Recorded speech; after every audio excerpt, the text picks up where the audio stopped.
Assalamualaikum warahmatullahi wabarakatuh. Sebelum membahas ke materi yang akan saya sampaikan, saya memperkenalkan diri dulu. Saya mempunyai channel dengan nama Nur Nafia.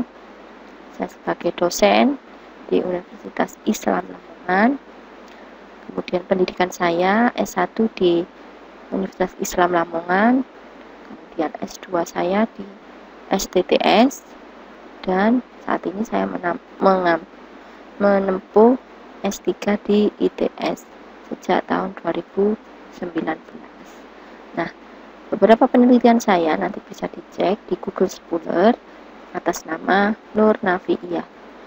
Kemudian aplikasi yang pernah saya upload di Play Store ada dua. Yang pertama sudah expired dengan judulnya atau temanya terkait prediksi hasil panen kacang hijau, ya, itu tahun 2018. Terus aplikasi yang kedua terkait melakukan penentuan status gizi balita mulai dari berat, tinggi.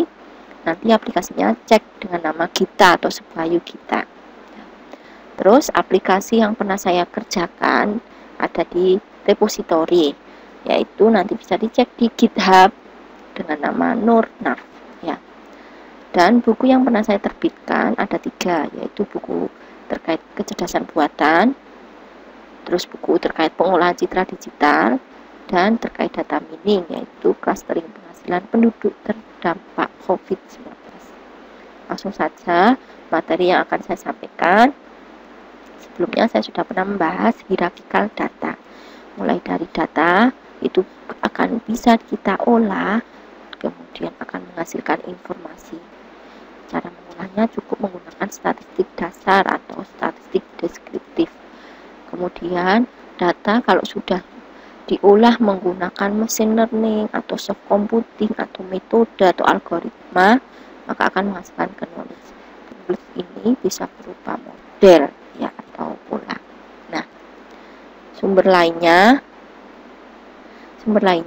yaitu dari buku, ya, saya ngambil dari bukunya Bapak Sani Susanto, ini beliaunya, bukunya warnanya merah, bahwa data yang kita olah, yang kemudian kita dapatkan suatu model, itu mempunyai fungsi. Jadi menurut di buku beliau itu ada tulisan bahwa menurut Larousse bahwa ada 6 fungsi data mining. Yang pertama adalah fungsi deskriptif atau deskripsi, kedua fungsi estimasi, ketiga fungsi prediksi, keempat fungsi klasifikasi, kelima fungsi pengelompokan, keenam fungsi asosiasi. Untuk yang fungsi deskriptif bisa nanti dicek di channel Nur Nafia, pernah saya bahas, yaitu dengan cara data itu diolah cukup menggunakan nilai statistik dasar. Contoh nilai statistik dasar yaitu menghitung nilai maksimum, menghitung nilai minimum, menghitung nilai rata-rata, menghitung nilai median. Ini adalah fungsi statistik dasar. Sehingga kadang cara yang paling mudah yaitu dengan menampilkan grafik, ya, grafiknya. Dari grafik ini akan terlihat, oh berapakah nilai ini tertingginya. Nah, ini tertinggi. Oh, berapakah nilai terendahnya? Oh, ini nilai terendah. Oh, berapakah nilai median? Oh, mediannya. Itu caranya diurutkan dulu dari yang terkecil sampai terbesar. Akhirnya dapatlah nilai mediannya adalah 60,5. Oh, kalau rata-ratanya berapa? Oh, ternyata rata-ratanya adalah 63,55. Seperti itu. Terus di sini adalah contoh deskripsi dasar atau fungsi deskriptif. Sedangkan fungsi estimasi dari nilai rata-rata, dari nilai varian itu akan kita hitung berapakah nilai sejenis kepercayaan atau estimasi titik, estimasi kepercayaan. Jadi estimasi itu lebih ke arah menghitung nilai varian, nilai kepercayaannya, nilai standar deviasi, seperti itu, ya. Terus kalau yang fungsi prediksi di sini lebih ke arah memprediksi nilai atau angka. Jadi nanti hasil outputnya berupa angka. Kalau di bukunya Bapak Sani Susanto, untuk melakukan prediksi menggunakan metode regresi linier, baik regresi linier sederhana maupun regresi linier berganda. Nah, ini ya. Jadi kalau dari hierarkikalnya kan data yang dalam bentuk video ataupun dalam bentuk gambar atau dalam bentuk teks atau dalam bentuk angka itu diolah akan menghasilkan informasi. Kalau cara mengolahnya menggunakan metode atau komputasi atau soft computing, maka akan menghasilkan knowledge ya.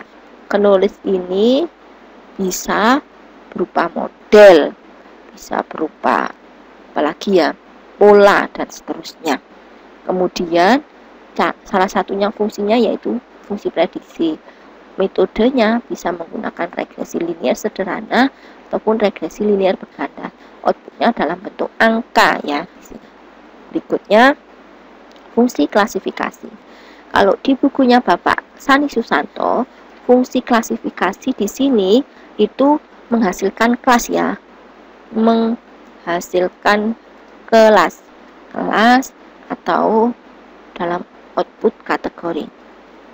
Nah, dalam output kategori, di mana salah satu metodenya kalau di bukunya Bapak Sani Susanto yaitu menggunakan decision tree.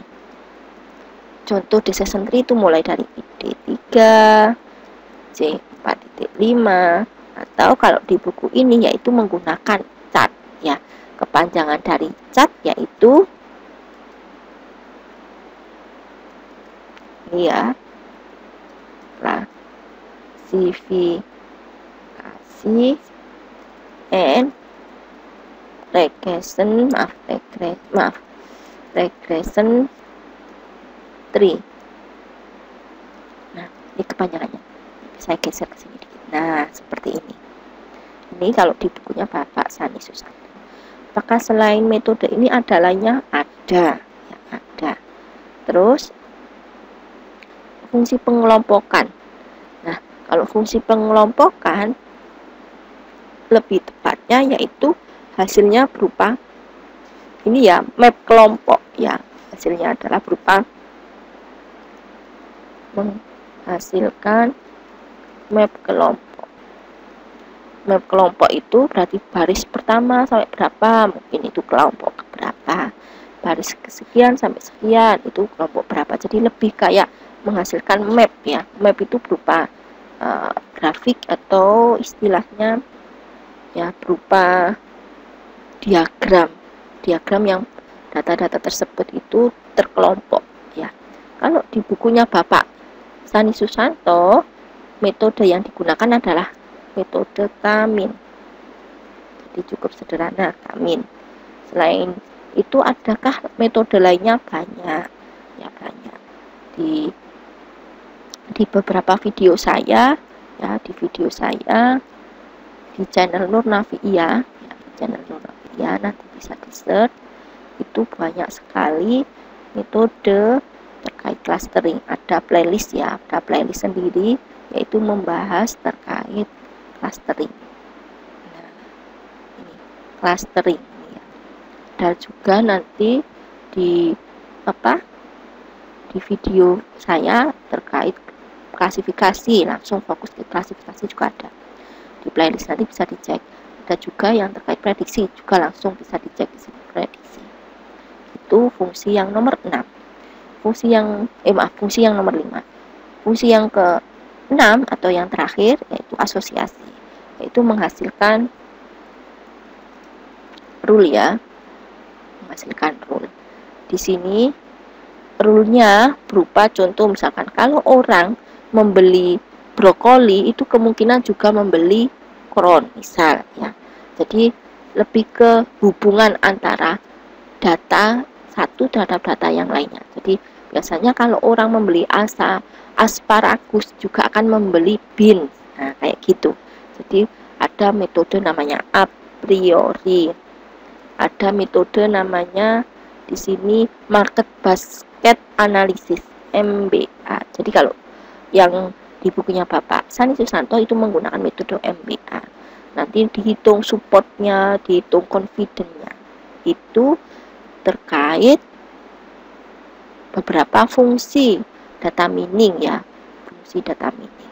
Jadi ada pembagiannya, dan memang kalau kita membahas data mining itu memang kita harus mengolah data dan harus memahami, oh data ini cocoknya untuk diapakan, data ini untuk digunakan apa, data ini mau dilakukan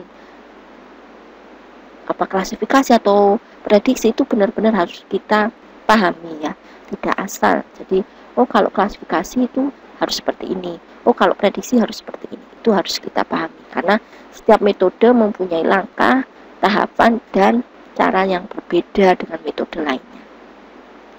Mungkin itu yang bisa saya sampaikan. Sebelumnya mohon maaf jika penjelasan saya ada yang salah atau kurang jelas.